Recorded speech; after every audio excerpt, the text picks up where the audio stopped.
Jordi, com i quan va néixer la Fundació Esportiva FEC de la Vall del Ter? Fa 8 anys estàvem amb el que era el futbol bàsic de la Unió Esportiva Camprodon, estàvem donant moltes voltes a un dels grans problemes que teníem, que era la baixada de la demografia a la vall. Això ens feia que cada vegada hi haguessin menys nens que poguessin practicar l'esport, menys quantitat, era igual a menys qualitat, podíem fer menys equips, podíem treballar de maneres molt diferents i buscàvem la necessitat de crear alguna cosa que ens permetés obrir el nostre àmbit geogràfic a un àmbit geogràfic molt més gran i que d'aquesta manera poguéssim tenir més nens amb nosaltres, poguéssim treballar amb molts més nens. D'aquesta manera, fa 8 anys, se'ns ocorreix tirar endavant la FEC Vall del Ter, la Fundació Esportiva Camprodon. Inicialment, qui ho tira endavant és la Unió Esportiva Camprodon. Molt ràpidament s'hi uneix també la Badesenc en aquesta maniobra perquè el seu problema encara era molt més gran i tirem junts endavant una entitat que no ha parat de créixer en aquests 8 anys. Ens explicaves que era fruit d'una necessitat real de fa 8 anys. Aquesta necessitat està actualment equilibrada o encara hi ha força demanda? En aquests moments nosaltres tenim molts nens a la Fundació. Pensa que en la secció de futbol treballem amb 260 nens i nenes, perquè és una de les parts que també teníem d'impulsar, que era tot l'esport femení a la vall, que estava molt malament 8 anys enrere i avui en dia està d'una manera absolutament diferent. 33% dels nens i nenes són nenes, és una xifra molt important. A la secció de bàsquet avui en dia hi ha 55 nenes majoritàriament i a la secció de patinatge són tot nenes, són 50 nenes que practiquen el patinatge amb nosaltres. En total, més de 350 nens i nenes, una xifra molt important. Pensa que veníem de que quan vam començar érem 130-140, la cosa ha canviat i això ens permet treballar realment amb un projecte consolidat, en un projecte que té força, en un projecte que s'ha arrelat en el territori, en un projecte que treballa en diferents velocitats d'aprenentatge, que això també és molt important. No treballem només per nens que tenen qualitats 100% futbolístiques o 100% de bàsquet, sinó que per realment treballar en diferents nivells, nens que senzillament s'ho passaran, i nenes, que senzillament s'ho passaran bé practicant esport amb nosaltres, i nens que volen ser competitius i que volen ser molt millors futbolistes o molt millors jugadors de bàsquet. Ara tenen l'oportunitat, i ja no parlem del patinatge, on amb l'arribada del CPA com a part tècnica, el CPA Olot, 15 vegades campions del món, ells són els que porten la part tècnica de la secció de patinatge, també hem fet un pas endavant en les qualitats de poder oferir realment a tots els nens i nenes de la vall poder practicar 3 esports, 3 disciplines esportives amb realment molta qualitat. Ens deies gairebé més de 300 esportistes. Què abarca la Fundació? Nosaltres cobrim tot el que és la Vall del Ter, és a dir, entenem com a Vall del Ter nostra el que és la Vall de Camprodon, el 100%, el que és Sant Joan i el que és Ogassa. Aquest és el nostre àmbit geogràfic, aquests són els municipis que omplen el nostre àmbit geogràfic en el qual volem treballar. Però sí que és veritat que darrerament estan començant a arribar també nens sobretot a la secció de futbol. Estan arribant nens d'Olot, estan arribant nens de Ripoll, que ens ajuden a complementar aquests equips. El fet que nosaltres en aquests 8 anys hem crescut molt i hem aconseguit bones categories en el món del futbol, tenim les millors categories en tot el que és el futbol 7 i tenim primeres en la secció de futbol 11, doncs això fa que hi hagi nens que fins ara potser anaven a altres llocs de Catalunya a jugar a futbol i ara venen a jugar-ho justament amb els nostres equips. Quins valors defineixen aquesta entitat? Home, nosaltres tenim molt clar que el respecte, el treball en equip, la presència de la dona en l'esport, són coses que ens han de guiar, que ens han de marcar realment el present i el futur de la nostra entitat. Nosaltres no podem concebre una entitat que no tingui relació on les noies i els nois tinguin les mateixes possibilitats de practicar. I aquest va ser un dels fonaments en el qual vam incidir des del primer moment. Quan vam començar, pràcticament no hi havia noies a la Fundació. en aquests moments n'hi ha moltíssimes. Com et deia, un 33% de l'entitat són noies que venen a practicar l'esport amb nosaltres i això també ens fa créixer i ens fa sentir orgullosos. Quin impacte diries que té la Fundació al Ripollès i com us organitzeu? Actualment som segurament l'entitat esportiva que té més nombre de participants, no? De tota la comarca del Ripollès. Això ja és complicat, no? Això és complicat. I més una entitat que intenta fer-ho fàcil a les famílies. Per exemple, nosaltres viatgem pràcticament el 100% dels desplaçaments de la secció de futbol els fem amb autocars. Això vol dir una logística molt gran. Vol dir que hem de buscar la manera de que realment l'organització sigui perfecta, no?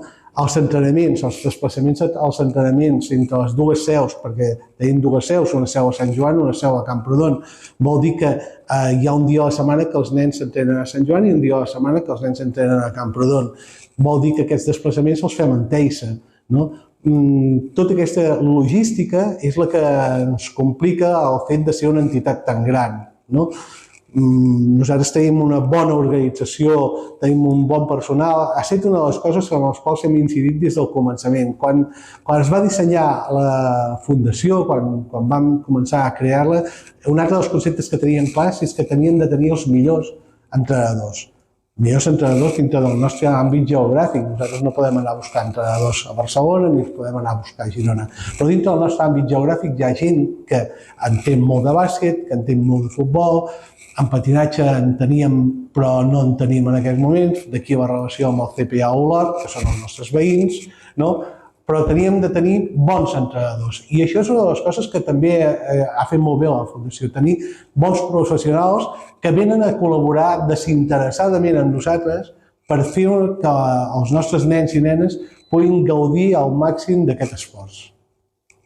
I quina és la relació o vinculació que té l'AFEC Vall d'Alter amb altres entitats, tipus escoles o clubs esportius? Nosaltres estem oberts absolutament a totes les col·laboracions i la veritat és que qui s'acosta a nosaltres troba portes obertes per a nosaltres integrar-s'hi i ajudar al màxim possible el que fem. Nosaltres tenim una activitat molt potent durant tot l'any. Pensa que en nombres d'equips movem 21 equips de futbol, movem actualment aquesta temporada hi ha 6 equips de bàsquet. El bàsquet fa 8 anys no existia a la Vall i avui hi ha 6 equips participant en competicions i movem aquesta quantitat de nens, 4 grups de patinatge. No? Això té una infraestructura molt gran que s'ha de moure i que nosaltres tenim molta feina. Però qualsevol entitat que s'acosta, sigui Creu Roja, que organitzen diferents activitats al llarg de l'any. Siguin els col·legis que ens han demanat, escolteu, podem col·laborar, sigui la Fundació Vall de Camprodon, sigui qui sigui, que s'acosta a nosaltres i vol trobar-nos, ens hi troba. Perquè nosaltres volem ser un referent a la Vall. Nosaltres volem que realment l'esport de la Vall tingui la possibilitat de desenvolupar-se a les mateixes possibilitats que llocs demogràficament molt més grans que no pas la Vall de Camprodon. Per això hem de ser-hi i hem de comptar amb la col·laboració de tothom, si no és impossible de tirar-ho endavant. No? Nosaltres tenim molta sort que hi ha molta gent que creu el mateix que creiem nosaltres, que són els nostres joves, qui creu en els joves té molt de futur i nosaltres sempre hem dit que nosaltres tenim més futur que ningú, perquè nosaltres treballem només amb nens i nenes des de ben petits fins a 18 anys. A 18 anys s'acaba la nostra feina, no anem més enllà de 18 anys, tot i que tenim un equip sènior femení, perquè els nostres estatuts diuen que hem de potenciar l'esport femení, tenim un equip de veteranes femení, no? Perquè és part d'aquesta potenciació de l'esport femení, però nosaltres a 18 anys deixem els nens, aquí s'acaba la nostra activitat, a partir de 18 anys ve l'activitat de la Unió Esportiva Camprodon, ve l'activitat de la Badassenc, en el cas de Sant Joan de les Abadesses, són ells que han d'agafar aquests nens que finalitzen i que tenen l'oportunitat de seguir jugant a futbol perquè les seves qualitats ho permeten i que puguin seguir durant molts anys practicant l'esport que més els agrada, però nosaltres a 18 anys acabem.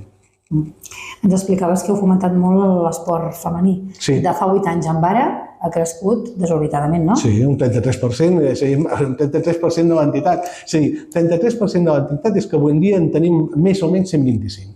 Sí, hem passat de que teníem, em sembla, 2 nenes, quan vam començar, 2 nenes practicant futbol, a tenir 125 nenes que practiquen esport amb nosaltres, sigui patinatge, sigui en bàsquet, però també en futbol. O sigui, en futbol estem tenint un creixement. Actualment hi ha 4 equips de futbol femení a l'entitat. És a dir, tenir 4 equips de futbol vol dir que actualment hi ha 40, gairebé 40 i escaig, de nenes i dones, en aquest cas. Nenes és l'única secció que té realment gent de més de 18 anys, però és que realment hem de potenciar l'esport femení. A la Vall de Camprodon, 8 anys enrere, feu imatge retrospectiva i veureu com no hi havia res d'esport femení.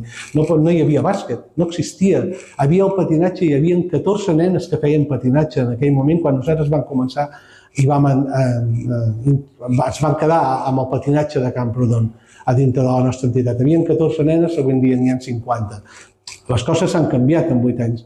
S'ha fet bona feina, han fet bona feina els que porten l'entitat en el dia a dia i això realment ens porta a estar en un moment molt platòric, amb molta il·lusió, amb moltes ganes, però sense baixar la guàrdia perquè el món de l'esport és molt complicat i en el moment que tu baixes els braços un moment, automàticament se comença a moure el castell.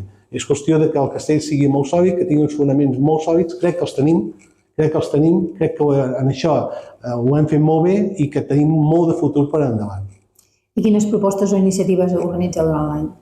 Nosaltres durant l'any intentem donar, a part del que és l'activitat diària, que ja és prou complexa, per exemple, per Nadal fem un campus de tecnificació. Aprofitem el Nadal per fer un campus de tecnificació. Això ho repetim també per Setmana Santa. Després tenim també un campus a l'estiu, que és un campus multiesport, que porta 15 o 16 edicions, que funciona molt bé, que acollim a més de 100 nens i nenes de la vall que venen a passar 15 dies de l'estiu amb nosaltres. I una de les activitats que nosaltres fem i que n'estem més contents per al seu creixement exponencial i que aquest any va fer 20 anys, això va néixer abans que naixés la Fundació, això va néixer des de la mà de la Unió Esportiva Camprodon, és justament el Torneig Germans Vila-riera. El Torneig Germans Vila-riera ha arribat a 20 edicions, com deien, i aquesta darrera edició van venir a participar-hi 72 equips. 72 equips és una borrada. És una borrada. Que vulguin venir 72 equips de tot Catalunya, que vinguin del Vallès, que vinguin del Barcelonès, que vinguin de Girona, que vinguin de la Costa Brava, que vinguin del Pirineu, que vulguin venir a passar 4 dies amb nosaltres practicant esport, perquè són 2 caps de setmana, practicant esport, practicant l'esport que més els agrada, el futbol, però que vulguin venir a la Vall de Camprodon, orgull per la Vall, perquè portem a darrere d'aquests 700, 800 nens que venen, més 70 o 80 entrenadors, doncs venen 2.000 famílies, 2.000 que acompanyen aquests nens. Això és un orgull per la Vall de Camprodon de gent que ens arriba, però sobretot és un orgull per nosaltres, perquè obrim inscripcions i se'ns omplen. Se'ns omplen. I aquest any no vam, en el 20è aniversari, ens feia il·lusió de tenir-hi molts equips i en vam fer 72. En podíem haver fet més, és que no tenim més instal·lacions. Estem al límit. Ara, 72 equips fan un goig impressionant i és una de les activitats que nosaltres estem més contents de revisar al llarg de l'any. Ens explicaves que una de les principals dificultats era la logística a l'hora d'organitzar autocars, de desplaçar jugadors. Com es financia la Unió Esportiva Camprodon? Es financia sobretot per les aportacions dels pares. Tenim alguns ajuts institucionals, tenim alguns ajuts privats, que hi ha gent que creu que realment la Fundació fa una feina molt important i que col·labora amb nosaltres, però sobretot es financia dels pares. Els pares fan unes aportacions al llarg de l'any, que aquestes són les que financien la Fundació i que fan possible que la Fundació tingui aquest volum d'activitat i que faci aquest volum d'activitat. Si, evidentment, no estem en un àmbit geogràfic on ens apareixin a cada arbre 2 bitllets, és a dir, això és impossible, però sí que és veritat que els pares veuen que ells paguen una aportació a la Fundació i en treuen un rèdit. Jo crec que aquesta combinació de finançament per part dels pares que són els usuaris, en el fons, de l'entitat, més les aportacions públiques, més les aportacions privades, doncs acabem trobant un engranatge prou sòlid perquè la Fundació tingui futur. I finalment, Jordi, quins projectes de cara al futur, si és que en teniu algun que ens puguis explicar, hi ha per la Fundació Esportiva de la Vall del Ter? Nosaltres anem trepitjant molt amb els peus a terra. Moltes vegades diem quin dia serà el que començarem la quarta pota de l'activitat, quina serà la quarta pota. Bé, primer de tot hem de tenir clar que estem en l'àmbit geogràfic que estem. Estem rodejats de muntanyes, estem rodejats de muntanyes i les muntanyes marquen un territori en el qual, en aquest territori, nosaltres hem d'intentar que tothom trobi el seu què fer amb nosaltres. Aquesta és la principal. Algun dia hi haurà més activitat? Sí, perquè no ens tanquem a res. I algun dia apareixerà, i hem parlat amb altres clubs que hi ha aquí, i algun dia començarem relació també amb altres clubs, perquè també potser el més sòlid és crear una entitat més global que integri molta activitat per garantir el futur de que realment tothom pugui triar al màxim possible. Nosaltres hem d'anar per aquest camí, tranquils, sense precipitar-nos, consolidant dia darrere dia el que estem fent, de que realment quan vagis a Girona a jugar a bàsquet sàpiguen que la gent de la Vall de Camprodon són la gent de la FEC Vall del Ter i que fan molt bé i que juguen molt bé a bàsquet, que no som un equip mediocre, sinó tot el contrari, que som molt bons equips, que quan anem amb els equips de futbol som competitius, però que també tenim equips on els nens s'ho passen pipa, s'ho passen fantàsticament bé, però no serà mai un equip competitiu, sinó que seran uns nens que gaudiran del futbol al màxim, però que aquest nen que realment vol fluir del futbol amb una magnitud molt més alta té la possibilitat de créixer en nosaltres. Jo crec que això és el nostre futur, aquest és el nostre futur. Creixerem? És que seguim creixent cada any. Les xifres que tenim aquest any són una miqueta superiors a les de l'any passat. I a dia d'avui encara hi arribaven inscripcions. Bé, si va arribant gent a la vall, la gent vol practicar esport, nosaltres hi som i tenim les portes obertes. I les tindrem tot l'any, i les tindrem sempre, perquè el que volem és que realment tot nen o nena que estigui aquí a la vall visquent amb nosaltres pugui gaudir del futbol també amb nosaltres, o de l'esport en general. Molt bé, doncs moltes gràcies, Jordi. Gràcies a vosaltres.